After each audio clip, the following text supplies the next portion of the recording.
नमस्कार, मैं नेहा कुमारी और आप देख रहे हैं झारखंड जोश न्यूज़। बीजेपी ऑफिस में आज बीजेपी के प्रवक्ता प्रतुल सहदेव द्वारा एक प्रेस कॉन्फ्रेंस रखा गया, जिसमें उन्होंने हेमंत सोरेन और ईडी को लेकर चर्चा की है। ऐसे में क्या कुछ कहते नजर आ रहे हैं प्रतुल सहदेव, आइए सुनते हैं। पूर्व मुख्यमंत्री हेमंत सोरेन जी कहते थे मेरा इस जमीन से कोई कनेक्शन नहीं है। ईडी के चार्जशीट के बाद तो कोई इस पे डाउट ही नहीं रहा। और दूसरी बात, जो जिस तरीके से रिकॉर्ड रूम में चोरी हुई, खतियान के कई खतियानों की चोरी होने की बातें हुई जहां पुलिस का फोर्स था, उसके बाद स्थितियां स्पष्ट हो गई है। कहते हैं ना, एक झूठ को छिपाने के लिए 100 झूठ बोलते हैं।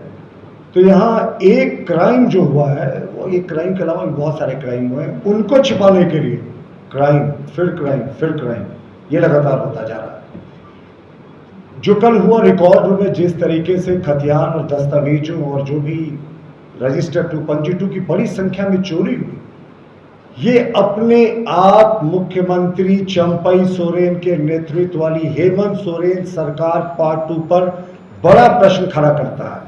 हम मानते हैं कि ये पूरे चीजों को छिपाने की कोशिश की जा रही है, कवर अप ऑपरेशन चल रहा है। और आज मैंने एक पुलिस के जूनियर ऑफिसर का बयान देखा कि सीसीटीवी भी काम नहीं कर रहा था। उस एरिया में, उस कैंपस में फोर्स की भी डेपुटेशन होती है, लेकिन वो फोर्स भी पता नहीं कहाँ थे और सीसीटीवी भी काम नहीं कर रहा था। यानी जाहिर तौर पर अभी आप देखिए, ईडी बहुत बड़ा लैंड स्कैम को इन्वेस्टिगेट कर रही है। और हम तो मानते हैं जो पहला 8.5 एकड़ से ज़्यादा का जो संपत्ति था, जिसको अटैच किया था, जिसपे चार्जशीट हुई, जिसमें पूर्व मुख्यमंत्री हेमंत सोरेन जेल पर है, वो तो टिप ऑफ द आइसबर्ग है। वो तो कहते हैं ना कि दम ऊंट के मुंह में जीरा वाली स्थिति है। अभी पूरा ऊंट का निकलना बाकी है। और उसके बाद इस तरीके से जहां सारे जमीन के दस्तावेज रहते हैं, उस रिकॉर्ड रूम से जो चोरी हुई है, कहीं ना कहीं चंपई सोरेन हेमंत सोरेन सरकार पार्ट 2 को कटघरे में खड़ा करती है। सरकार क्यों शांत थी? सरकार के जो डिप्यूट किए गए पुलिस वाले थे, वो कहाँ गायब थे? क्या ये एक सुनियोजित षड्यंत्र था? हम तो क्वेश्चन जानना चाहते हैं कि उत्तर माननीय मुख्यमंत्री जी से। हम मांग करते हैं कि राज्य की एजेंसियां का जिस तरीके से दुरुपयोग हो रहा है, और ये जो रिकॉर्ड रूम में डकैती हुई है ना, हमसे चोरी नहीं डकैती कहते हैं, खतियान लूट कर ले गए, पता नहीं कितने सारे रिकॉर्ड लूट कर ले गए, पता नहीं कितने गरीबों के जमीनों को हड़पा होगा। यहाँ बड़े बड़े लोगों ने सबके रिकॉर्ड को लूट कर ले गए, पंजी 2 कर लूट कर ले गए कि एविडेंस नहीं छोड़ रहा है। तो इसकी अविलंब सीबीआई जांच हो और ईडी को भी इस केस को टेक ओवर करने की अनुशंसा राज्य सरकार करे, क्योंकि ईडी फिलहाल जमीन मामले में बहुत बड़ा इन्वेस्टिगेशन कर रही है। लेकिन जिस तरीके से सरकार का कवर अप ऑपरेशन चल रहा है, हम इसको कवर अप ऑपरेशन का हिस्सा मानते हैं कि ये चोरी कैसे हो गई साहब, डकैती कैसे हो गई शहर के बीचों बीच रिकॉर्ड रूम में। तो चंपई सोरेन जी से आग्रह है कि सीबीआई और ईडी जांच के अविलंब आदेश दें, और नहीं देंगे तो भाई 2+2 तो 4 ही होता है। अभी कल ईडी का चार्जशीट के बाद जो न्यायालय ने कॉग्निजेंस लिया, उसमें सारे जेएमएम के नेताओं के भी बयान आए, तरह तरह की बयान आए। देखिए, मैं मानता हूं कि ये जो ईडी का चार्जशीट है, वो बहुत सारी चीज़ों को सिद्ध करता है। अब देखिए, इस केस की हम बात कर रहे हैं, ये ECIR केस नंबर 6/2023 है, इन matter of directorate of enforcement. और इसके रिस्पोंडेंट नंबर 2 हेमंत सोरेन जी खुद हैं, जिस केस की मैं आपको चर्चा कर रहा हूं। इस केस में आप देखेंगे तो कुछ बड़े इंटरेस्टिंग फैक्ट्स हैं। अब आप देखें, इस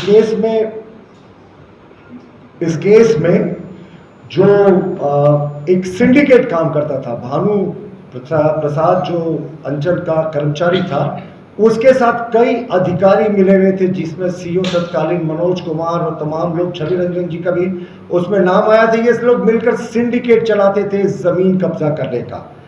और कहते हैं ना, जिस जमीन की जांच की शुरुआत सेना के जमीन के लैंड पे इन्वेस्टिगेशन से हुई थी, उसके देखे तार कहाँ तक चले गए, ये आप ही मतलब इमेजिनेशन से ये परे है। और मैं एक आपको चलते चलते बता दूं कि ईडी जो भी करती है, रिकॉर्ड करती है स्टेटमेंट को, उसको एक admissible as evidence in court of law है। ये मैं सेक्शन भी आपको दिखा दे रहा हूं। जबकि एक पुलिस ऑफिसर जो सेक्शन 161 ऑफ सीआरपीसी में कहता है, वो चैलेंज भी हो सकता है। ये 164 के तहत बयान माना जाता है ईडी के कोर्ट में। जो लोग गवाही देते, ईडी के कोर्ट में नहीं, माफ कीजिएगा, ईडी के सामने उनको लॉ ऑफिसर्स की तरह ट्रीट किया जाता है।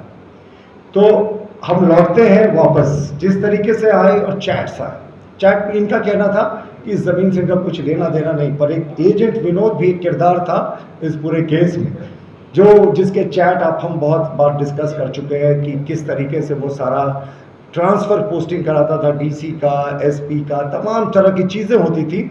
और ये तो हम लोगों ने सिद्ध भी किया था कि जिन जिन लोगों की इसने पैरवी की थी उनका ट्रांसफ़र भी हो गया था।